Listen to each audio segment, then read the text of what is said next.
Hey, what's up, guys? It's Bakes, and thank you for joining me for day number 9 of my 31 Days of Horror. Today's movie is one that's sat on my shelf for a little while now.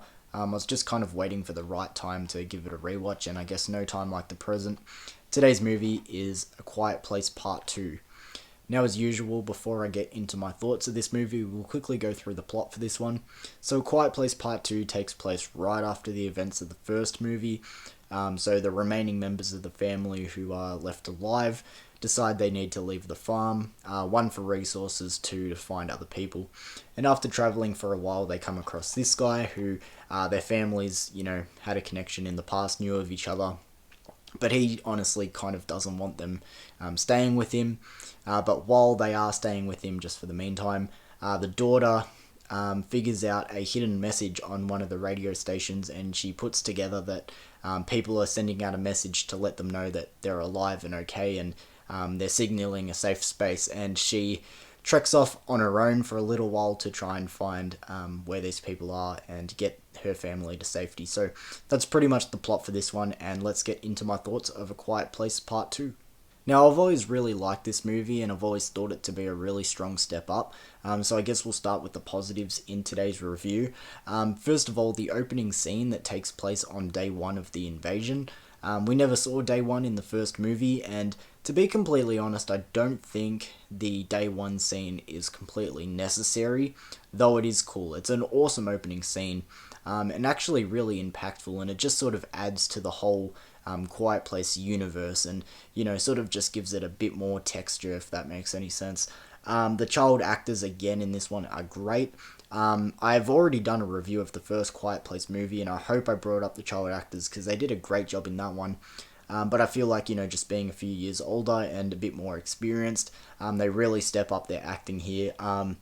Millicent Simmons and Noah Jupe, they do a great job, and one scene that I feel like perfectly encapsulates that is the scene with no dialogue. A lot of this movie's no dialogue, but where they're sitting across from each other. She wants to go out, he wants her to stay, and there's just so much emotion and character and heart, between these two, and they're not really saying anything. Everything's in sign language, or like if they are speaking, it's like sort of in whisper.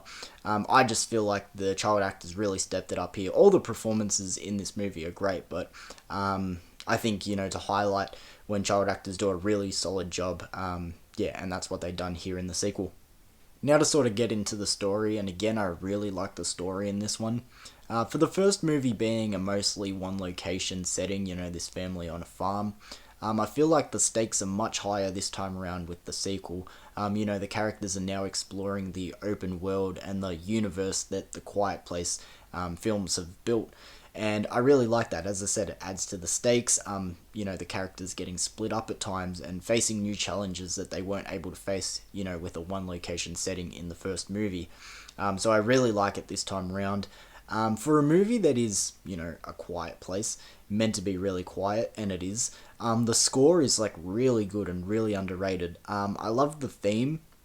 They used the theme the best, in my opinion, in the closing act to this movie, the climax. And first of all, I really love the climax in this movie. It takes place in like a radio station, not going to spoil anything, but I think it's really cool. But great use of the score there in the third act, and really well done overall throughout the whole movie as well. But I think the score is one thing that gets really underrated with this movie and the first.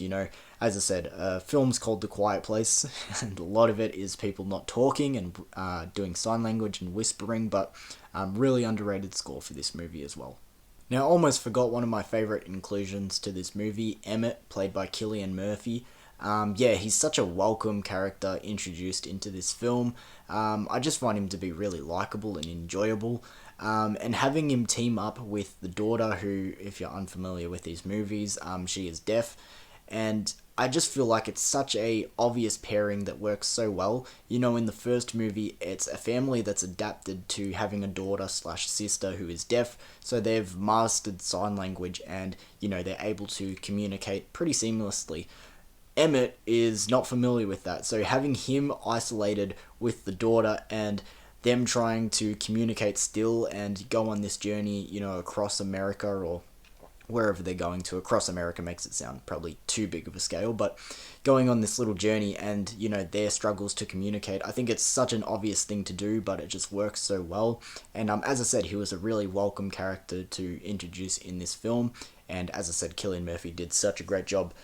Small nitpicks, I guess, before we wrap up my thoughts for this movie. Emmett gets convinced to help way too easily after wanting them gone, a little while earlier. When they first show up and meet Emmett, he's very persistent on them not staying, and he wants them gone, and he sort of has his shoulder turned to them. He's very cold about it, but he gets convinced to help like way too easy. It's a small minor nitpick, but whatever. And another really minor nitpick, these are just, as I said, the smallest of scales. I'm pretty sure in the first movie we saw one of the aliens swim, but in this one they say that the aliens can't swim, and there's a scene where one of them drowns. I could be wrong, I just might be remembering that scene in the first movie, differently, but I'm pretty sure in the first movie we saw one of them swim, so small minor nitpick, but, something I thought I would just bring up. But either way, as I said, I really find this to be such a strong sequel, especially for the fact that director John Krasinski never wanted to make a sequel. The studios approached him about it. I think I've got this story right. Approached him about it, and he was just like, whatever, and he worked hard on it, and really did a good job. Honestly, I probably prefer this movie over the first. Again, going back to the fact that this one is more open world and it's got more exploring, and I really like Emmett as a character and his dynamic with, again, the I forget the character's name, but the daughter, and their communication, and them going across to find this group of people. I really find this story to be a bit more interesting, even though the first movie is great. So wrapping up, giving A Quiet Place Part 2 a score out of 10, I'm going to give it an 8.5. Really solid follow-up. I know that they've got a third Quiet Place movie that they're currently working on. I think it's got, what's her name? From Us and Black Panther. It's going to drive me crazy now that I don't remember her name. She's also in Little Monsters, but either way, I think they're doing like a Quiet Place Day 1 spin-off with new characters. I'll be interested to see that movie. I don't think it will be as strong as the first two have been, just purely because I don't think John Krasinski's involved, and normally when other hands take over someone else's project, it becomes a little bit, shaky, but I guess we'll see what happens when that movie comes out. But either way, as I said, for A Quiet Place Part 2, I'm going to give it an 8.5. Thank you again for joining me for day number 9 of my 31 Days of Horror. We're just closing on like 1/3 of the way there. I'm already sort of tired. I'm a little bit burnt out. Maybe it's just I've hit some sort of like dull coming into this one, but hopefully I get a bit more enthusiasm with the next few movies, and I can get back into a rhythm. But thank you for joining me for day number 9, guys, and I'll see you tomorrow for day 10. Peace.